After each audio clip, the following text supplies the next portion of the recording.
මම අද ඔයගොල්ලොත් එක්ක කතා කරන්න කැමති ලග්නාධිපතියා ගැන පොඩි කෙටි වීඩියෝ එකක් ඔයගොල්ලොත් එක්ක කළා. ඒ කියන්නේ පොඩි පැහැදිලි කිරීමක් කරන්න. අපි හඳහනක කොච්චර පලාපල කිව්වත් කියන්නේ අපි රැකියාව ගැන, විවාහය ගැන, දරුවන් ගැන, අපි රට රැකියාවන් ගැන ඕනෑම දෙයක් අපි අනාගතයක් ගැනනේ අපි ගොඩක් වෙලාවට මේ හඳහනකින් කියන්න ඕන. අපි අතීතය ගැන හඳහනකින් මේ කියන්නේ අපි පිළිබඳ විශ්වාසය ඇති කිරීම. ඇත්තටම ඇයි අපි අතීතය ගැන ඕගොල්ලන්ට කියන්නේ? අතීතය ගැන ඕගොල්ලෝ දන්නවා. ඒ වුණාට අතීතය ගැන අපි අර පොඩ්ඩක් කියන්නේ අපි වැද්දෝ කියලා කියන්නේ. නැත්තම් සමහර මිනිස්සු තමන්ගේ ජීවිතය ගැන හොඳටම දන්නෝ. දැන් අපිට හඳහනෙන් කියන්න පුළුවන් යම් තාක් දුරට මේ හඳහනක් බලලා රයිට් ඔයාට හොඳ විවාහයක් තියෙන හොඳ රැකියාවක් තියෙනවාට මේ කාලවල වලදී ප්‍රශ්න ඇති වෙනවා. ඒක සාමාන්‍යයෙන් ඕනම ජ්‍යොතිෂී ඉගෙන ගන්න ඕනම කෙනෙකුට ඒ මුල ඉඳන් ඒ පාඩම් කරලා මම කියන කෙනෙකුට වගේ දෙයක් පැහැදිලි කිරීමේ හැකියාව තියෙනවා. ඉතින් ඒ වුණාට අපි හඳහනක් බලනකොට විශේෂයෙන්ම අපි කියන්න ඕන අනාගතය ගැන. මොකද මේක ඇවිල්ලා අනාගතය පිළිබඳව නැත්නම් Tamanට තියෙන හොඳ නරක පිළිබඳව දැනගන්නා පුළුවන් වූ කැඩපතක් කියලා කිව්වොත් හරි අපිට. Taman යන පාඩ පිළිබඳව Taman යන පාඩේ තියෙන වලවල් මොනවද? හොඳ තැන් මොනවද කියලා දැනගන්න පුළුවන් දෙයක්. ඒතකොට අපි මුලින්ම ওই වගේ පලාපලයක් කියන්න ඉස්සෙල්ලා අපි බලන්න ඕනේ ලග්නාධිපතිය පිළිබඳව. ලග්නාධිපතිය කොච්චර බලවත්ද කියලා. අපි අනිත් හැමදේම පෙන්වනවා හොඳ ලස්සන විවාහයක් පෙන්වනවා හොඳ අධ්‍යාපනයක් පෙන්වනවා රැකියාවක් ඔක්කොම පෙන්වනවා. ඒ හැමතැනම හොඳයි. ඒනට අපි ගිහිල්ලා බලද්දි ලග්නාධිපතිය දුර්වලයි. ලග්නාධිපතිය දුර්වල නම් අපි තව දුරටත් ඒක තවත් විශ්ලේෂණය කරන්න ඕනේ. රවි ග්‍රහය කොහොමද? නැත්නම් ලග්නාධිපති ග්‍රහයගේ නැකත මොකද්ද? තියෙන නැකත. ඒ ලග්නාධිපති ග්‍රහයකින් නැකතත් දුර්වල. අපි බලන්න ඕනේ ඒක අපිට අත්හරින්න බෑනේ මේ කෙනෙක්ගේ අපි කියන ජීවිතයක් පිළිබඳව විස්තර ටිකක් නේ අපි මේතරක් බලන්න ඕනේ. රවි ග්‍රහය. රවි ග්‍රහය කොතනද පිටලා තියෙනවා? රවි ග්‍රහය බලවත් නම් රයිට්. එතකොටත් අපිට ලග්නාදී නැත්නම් ඒක අපිට මේ ග්‍රහය නැත්නම් කේන්ද්‍ර අධිපතියට නැත්නම් කේන්ද්‍රයේ හිමියට යම්කිසි පලාපලයක් කියන්න පුළුවන්. බයක් නැහැ මොකද. එතකොට අපි ඊට පස්සේ බලන්න ඕනේ ඒවට තිබෙලා තියෙන දෘෂ්ටි මොනවද කියලා.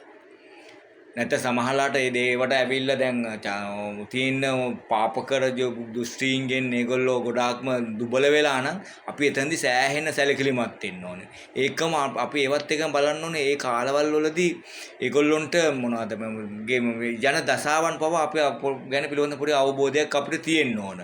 සමහර වෙලාවට යම්කිසි කෙනෙක් බුද්ධ මහදසාවෙන් උපදිනවා. බුද්ධ මහදසාවෙන් ඉපදුනයින් පස්සේ එයා කරන දේ මුල් ටිකේ බුද්ධ මහදසාවෙන් අපි දන්නවා බුද්ධ හොඳටම බලවත්. රයිට් ස්වක්ෂේෂ්ඨ බලෙන් අපි හිතුවොත් එහෙම ඉන්න හොඳ තැනක පස් වෙන්න වගේ තැනක නැත්නම් දස වෙන්න වගේ තැනක පින්දලා හොඳට එයාට බුද්ධ මහදසාවේදී හොඳ අධ්‍යාපනයක් එයා ලබනවා. කියන්නේ අපිටම ඉංජිනේරුවරයෙක් වෛද්‍යවරයෙක් ඒ වගේ ඉහළම තැනකට යනවා ගිහිල්ලා ඉවර වෙලා කැම්පසුත් ගිහිල්ලා ඔක්කොම කළා පුංචි සිදුවීමකට එයා එල්ලිලා මැරෙනවා. ඊට පස්සේ අපි ඒ කඩේමත් පන්නනවා බුදු මහ දසාවත් ලැබලා ඒකත් පන්නලා ඊට පස්සේ කරන දේ විවාහ ජීවිතය යනවා. විවාහ ජීවිතයේ සිදුවන සුළු සිදුවීමකට එක්ක බිරිඳකගේ හෝ ඒවා ස්වාමි පුරුෂයාගේ හෝ යම් වැඩි ලෝකෙ සිද්ධ වෙන්න පුළුවන්. ඒවා දරා ගන්න බැරුව එන්නේ එල්ලිලා මැරෙනවා. ඒකට ප්‍රධානම හේතුව තමයි ඒකේ ඒ පුද්ගලයාගේ නැත්නම් මම මුලින්ම මේ කතා කරපු තමන්ගේ උපන් ග්‍රහය නැත්නම් තමන්ට හිමි ග්‍රහය දුබල වීම නැත්නම් ලග්නාධිපතිය දුර්වල වීම.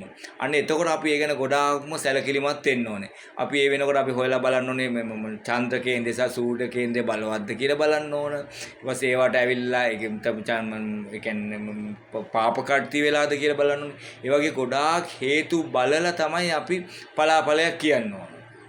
නැත්නම් අපි එකපාරටම අපි දකිනවා මෙයා ඉන්නේ මේ දසාවේ දැන් මෙයා හොඳටම ඉගෙන ගන්නවා.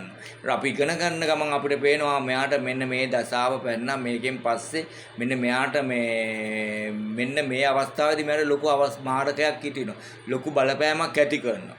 දැන් අපිට ඕක ගැනදී කියන්නේ මට අනුව ඕක ඒ වගේ අවස්ථා අපි කියමු මාරකයක් කියලා මාරක ස්ථානත් එක්ක අහුවෙලා තියෙනවා. බාධක ග්‍රහයස්සේ හැම වෙලා තියෙනවා. මේවා ඔක්කොම මේ වෙලාව යම්සි කෙනෙක් කියුණාට මේ තරුණ වයසේ කියන්නේ. ඒතර අපි මේක අනුව බැලුවාම මෙයාට වෙන ලොකු මාර්ගයක්. ඒතර දැන් ඕක මිනිස්සු මම නම් ඕක විශ්වාස කරන්නේ මට වැඩක් නැහැ මම ඔවා දන්න ඕනේ. තේරෙනවද මේවා මෙච්චර දේවල් ඒ මිනිස්සුන්ගේ දේවල්. ඒවා මේ වගේ කෙනෙකුට සිතුවිලි එන්නේත් ඒක තමන්ගේ පවකට. ඒ වගේ සිතුවිලිනේ. එතකොට අපි දැන් අපි අර වගේ කෙනෙක් දෙමාපියලා බැලුවම අපි දරුවොත් කියනවා මෙන්න මේ දේ මෙන්න මෙයාට තියෙනවා. ඒත් අපි කියන ලොකු පිංකම් කරන්න. මොකද මේක ditta ධම්ම වේදනීය කර්ම තුලින් අපිට ගොඩාක් දේවල් වලට ප්‍රතිකාර හොයන්න පුළුවන්. අපි දැන් මෙයාට ඒ වගේ අපල තියෙනවා. ඒවා තියෙනවා. අපි දන්නවා දැන් ඊළඟට ලබන දසාවත් එක්ක මෙයාට ඒකේ අනුදසාවත් එක්ක අන්තර්දසාවත් එක්ක විදසාවත් එක්ක මෙන්න මේ කාලේ ගොඩාක් අපලයි. ඒතර අපිට සූක්ෂමයක් බලලා කියන්න පුළුවන් මේ දවස් 4 5දී මෙයාට ගොඩාක්ම අපලයි. ඒකින්ද ඔයා මෙන්න මෙයා මෙහෙම හැබැයි ඒ වගේ දේවල් කළා එක්ක පන්සලට ගිහිල්ලා හොඳට කෙනෙක්ව මේ බෝධි පූජාවල් තියලා ඊට පස්සේ කෙනෙකුට අපිට පුළුවන් මොනවද මේ සත්තු නිදහස් කළා. විශාල පින් ටිකක් කළා අපිට පුළුවන් ඒ අපලේ දුරු කරගන්න. අපිට මරණය නවත්ත ගන්න බෑ දීර්ඝ කාලෙකට. අපි දන්නවනේ 25ක 30ක කෙනෙකුට ඇති වෙන රෝගයක්. අපි උනට ඒ රෝගයක් වුණත් ඇති වෙනකොට අපිට යාට පිළිකාවක් හැදෙන්න තියෙනවා. අපිට 6 වෙන්න ගොඩාක් 8 වෙන්න ගොඩාක් දුර්වල වෙලා 8 වෙන්නට තියෙන ග්‍රහ දෘෂ්ටීන් බැලුවහම මෙයාට මේ වගේ දේවල් මේ කාලේ දෙන්න පුළුවන් කියලා අපිට කියන්න පුළුවන්. ඒකට අපි ඒ වෙනුවෙන් පින් දහම් කටයුතු කරනවා. අපි වේලාසනෙන් ඒක පිළිබඳ ડોක්ටර් කෙනෙකුට පෙන්නලා රයිට් මෙහෙම දෙයක් වෙනවා ඒ වෙනුවට ලෑස්ති වෙලා අපි පින් අතේ දහම් වැඩේ කරාම අපිට පුළුවන් ඒවෙන් මිදෙන්න. ඉතින් ඒකින්ද අපි හැම වෙලේම හඳහනක් පරීක්ෂා කරනකොට අපි විශේෂයෙන්ම ලග්නාධිපතියා කොතරම් දුරට බලවත්ද? එයා කොයි විදිහට අපිට බලවත් කරන්න පුළුවන්ද? ඒ වෙනුවෙන් අපිට මොන වගේ පින් දහම් කටයුතු කරන්න පුළුවන් වේද කියන බලලා තමයි අපි හඳහනේ පලාපල කියන ගොඩාක්ම සාර්ථක විදියක් විදිහට මම දකින්නේ. බොහොම ස්තුතියි.